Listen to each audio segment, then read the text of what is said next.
Michael Gove hit back at EU naysayers today as he insisted Britain's departure from Brussels rules would not be delayed. The Cabinet Office Minister promised the Brexit transition period will not be extended beyond December 31, saying the coronavirus crisis should focus minds in negotiations.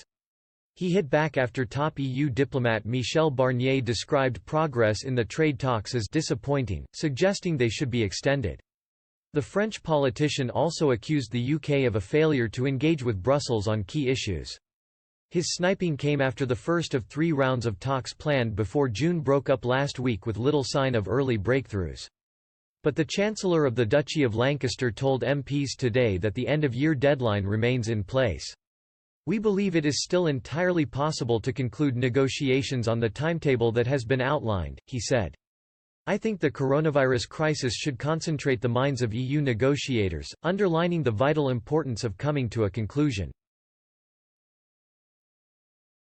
Mr. Gove, appearing via videolink in front of the future relationship with the EU committee, said the odds of a trade agreement being reached with the EU were definitely better than 2 to 1. Asked if the UK would walk away from talks in 6 weeks' time, Mr. Gove said both sides wanted to make progress but agreed that there would be a review of the situation at the end of June.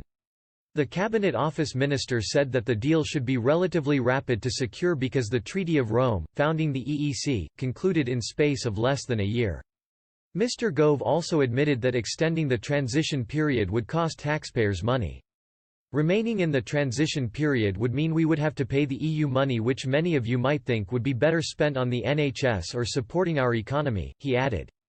The spat with Brussels intensified further today when Downing Street indicated that the failure of talks so far was on the EU side. Number 10 accused the EU side of failing to accept the political realities of the UK's newly independent status. "We are ready to keep talking, but that does not make us any more likely to agree to the EU's proposals in areas where they are not taking into account the UK's status as an independent state," the Prime Minister's official spokesman said. "All we are seeking is an agreement based on precedent which respects the sovereignty of both sides.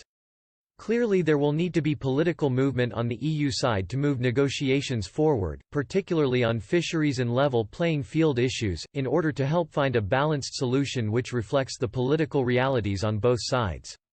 The transition period, which kept the UK aligned to the EU's single market and customs union rules to allow trade to flow smoothly after Brexit, expires at the end of the year unless both sides agree to an extension, something Boris Johnson has ruled out. "We are quite clear that we are leaving the transition period on December 31. We will work with the EU to try to do that with a deal," the PM's spokesman added. But nobody should be in any doubt that the transition period is going to end on December 31. 2 more week-long rounds of negotiations between the sides are scheduled, starting on May 11 and June 1.